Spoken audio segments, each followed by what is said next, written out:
Ayan guys, so ito yung ating menu for today. So nakabili ako ng hipon.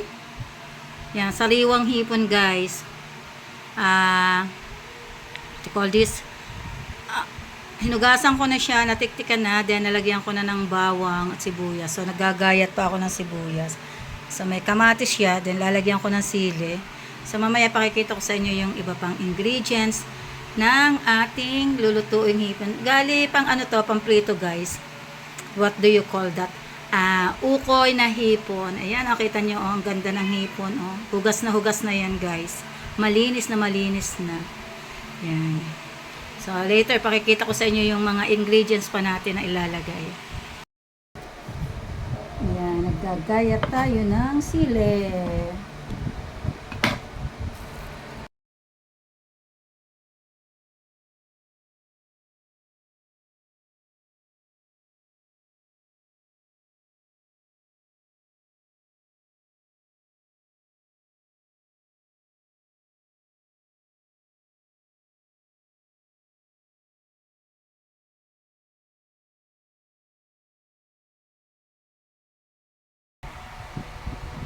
Yeah, so for today's video, luluto tayo ng ating binahipong sariwa. So meron tayo ditong sibuyas, bawang, kamatis, at saka yung sili natin. So dahil hindi siya kasya sa ating what you call that, lalagyan, sasali natin. Eto, mas malaki. Ayan, so kailangan nating ilipat guys. Ilipat natin ang ating mixture sa mas malaki kasi hindi kasya.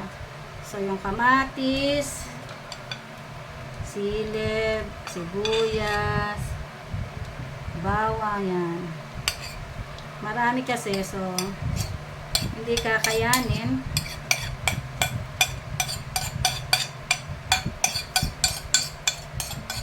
Patayin mo nga muna yung radyo.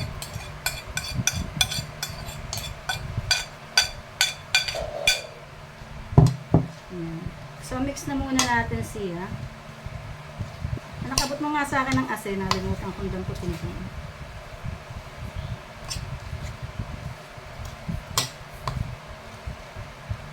Then, lalagyan muna natin ng paminta. Timplahan muna natin.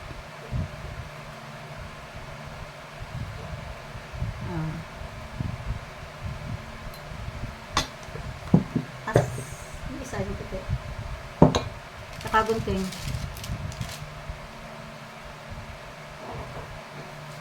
Halo-halo. Ang kulay orange baga o kulay yung takip. Paminta yan.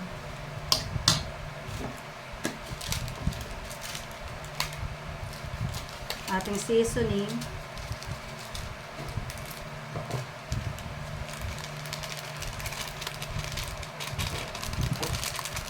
Kita mo?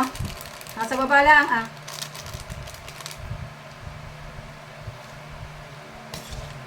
Sa tapat mo ng baso.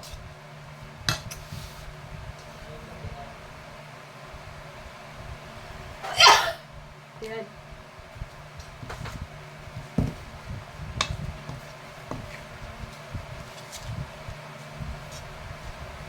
So, hindi muna natin siya lalagyan ng asin kasi titikman natin. Baka mamaya mapaalat.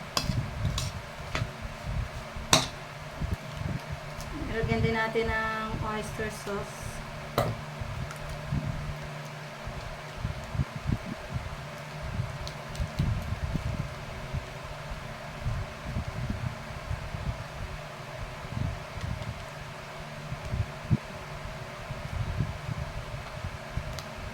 Oyster sauce. Para lang masarap. Halo uli natin.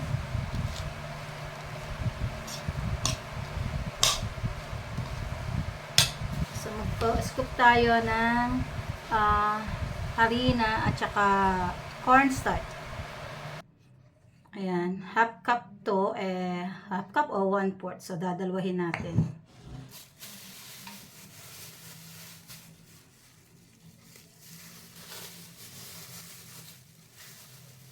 2:2. Yan. Pwede naman natin dagdagan if ever. Yan.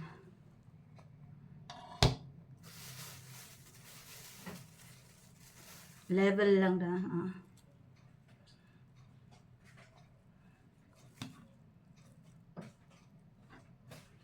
Then, ito yung ating cornstarch. So, hindi tayo nawawalan nito sa ating kusina kasi nga kailangan natin.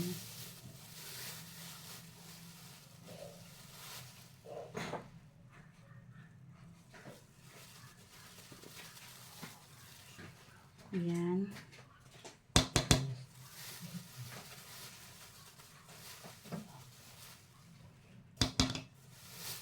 And then, meron din tayo ditong crushed chicharon. So, lagyan natin para mas malutong. So, same din. Kung anong dami nilagay natin pang mamla. Then, lalagyan din natin ng itlog yan, guys. Yan. So, para saan to? Pampasarap. Yun lang. Yan. Hindi muna natin tatakpan kasi baka kulangin. So, eto na yung ating itlog.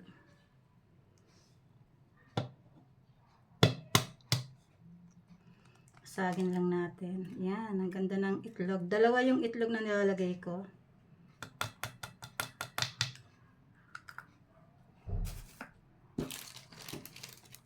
So, kasi maimis. Ito pa isa.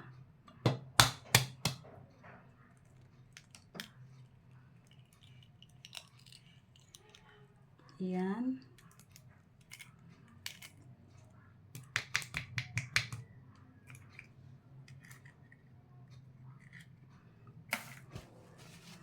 Then, mix niya ulit natin. Yan.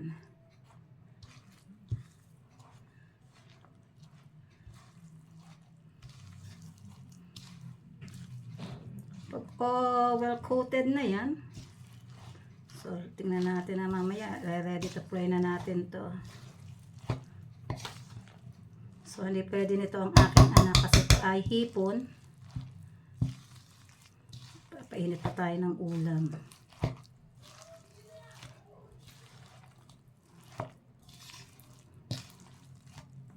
So, may nabibili naman dito sa palengke, guys. Ukoy na hipon. Yan. So, haluin lang natin ang haluin hanggang mag-mix lahat yung ating mixture.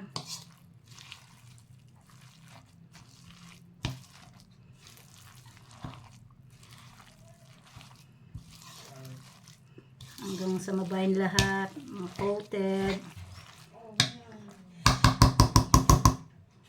Yan.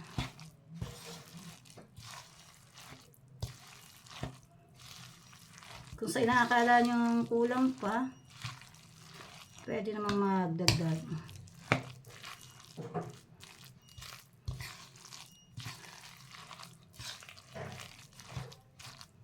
Lagyan natin ng konting tubig para maano yung ating mixture. Konti lang. Konting-konti lang talaga, no? Para matunaw yung ating harina, cornstarch na inilagay.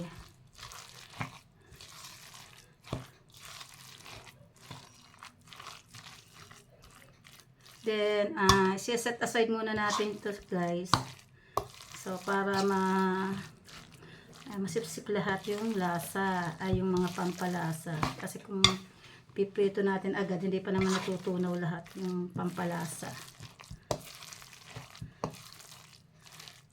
So, bakit siya mapula? Kasi nilagyan natin ng oyster sauce. So, yan. Yan ang ating mixture ng ating ukoy na hipon. Sariwang hipon, guys. So, ito yon guys, ang ating mixture ng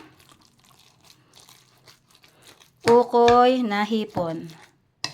So, nakabili tayo sa palengke ng kalahating kilong hipon.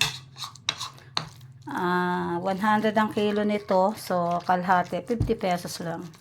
Complete ingredients na to guys. May sibuyas, bawang, kamatis, chilis, paminta, may cornstarch, flour, harina, yan, tsaka cornstarch. Yan, mga pampalasa natin. Yan. So, set aside muna natin siya guys. Kasi nga ay, hindi pa naman tunaw yung mga inilagay natin pampalasa. Guys, nagpapainit na tayo ng mantika natin. Ito yung ating mixture.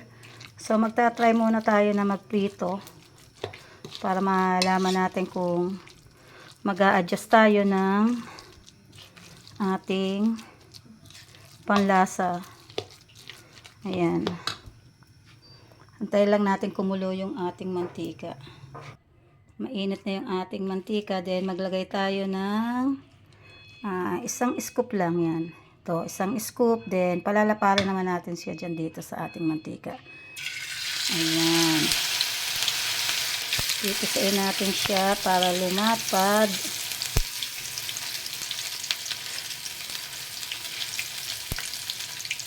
Spread natin siya para manipis din. Para maging crunchy. Ayan. Open na uli natin. Pinatay ko kasi yung apoy. Ayan. Mana natin. Titikman natin para kung mag-a-adjust tayo ng ating panlasa. Finished product. Guys, ito yung ating finished product ng ating hipon na ukoy o hipong ukoy. My version. Pure hipon. Then, nilagyan lang natin ng mga pampalasa, guys. Sibuyas, syempre, sibuyas, bawang, paminta. May sili din siya. The cornstarch, the harina. May kamatis nga pala siya. Ayan, guys. Tinadtad na kamatis. Ayan. So, ito yung ating ukoy. Kain kayo, guys. Yan, may konti pa tayong dinugan. Konting tofu sisig. Sisig to, guys. Konti lang ang lahok. At yung ating ukoy. Tanghalian, umagahan. Ayan.